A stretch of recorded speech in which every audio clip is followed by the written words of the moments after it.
penetapan nasab dengan DNA.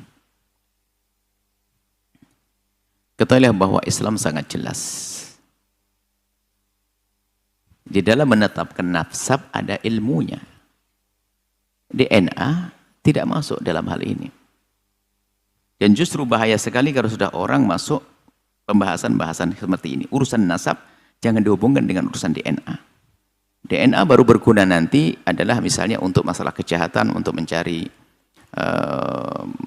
atau untuk mengetahui tentang bukan urusan nasab. Kalau nasab sudah ada di dalam Islam, hati-hati, bahaya sekali nanti.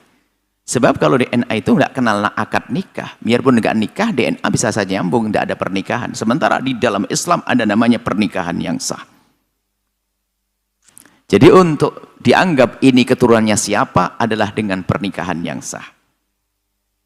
Makanya menentukan nasab adalah dengan istifadhah. Misalnya di kampung itu sudah didengar bahwasanya si A anaknya si B, sudah, jangan banyak tanya. Selagi orang ngomong itu anak saya, benar anakmu? Iya, selesai. Jangan bertanya ribut nikah kamu di mana dan Anda ini fudul, kurang ajar. Cukup dia mengatakan anak saya, selesai.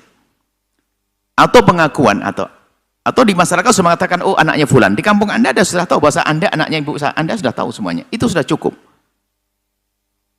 Jangan sampai ada gerakan ini, ada gerakan di kampung ini adalah penentuan nasab, jangan-jangan salah ini DNA. Bahaya itu. Akan merusak, bisa taktil nusus, menghentikan nas-nas. Maka jangan urusan dengan itu. Tidak tahu apakah betul ada, tidak ada. Dari mana? Mulai kapan ada penentuan nasab DNA? Nggak mungkin ada.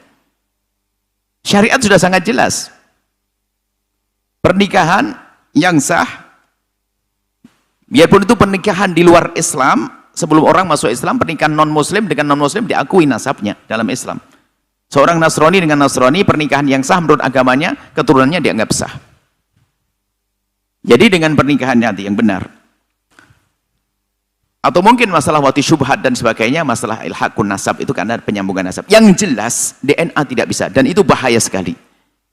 Wah, ini bisa merusak, naudzubillah.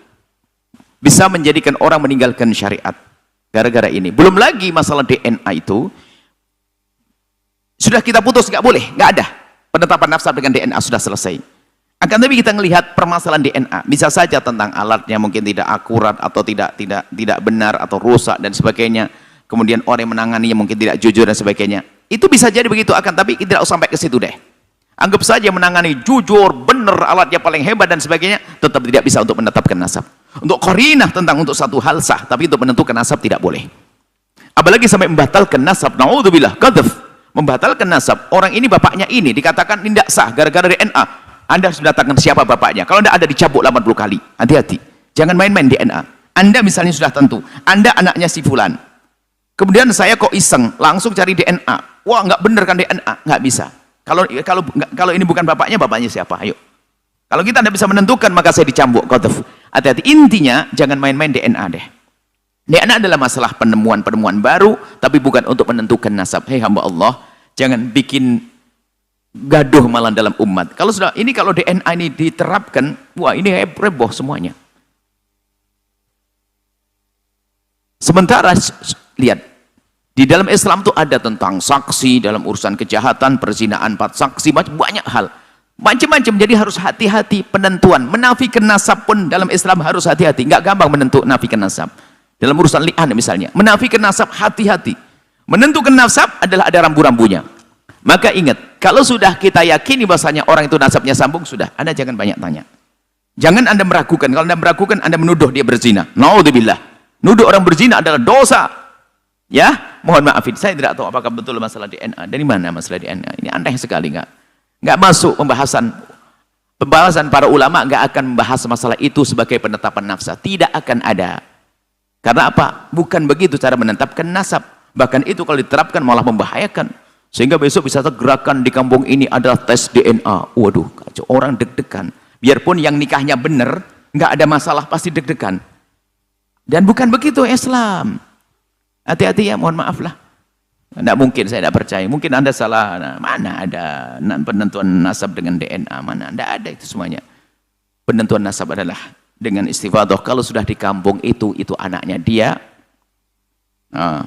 maka itu selesai. Jangan. Jadi tidak diperkenankan sama sekali menentukan nasab dengan DNA sama sekali. Dan tidak perlu kita masuk ke wilayah itu.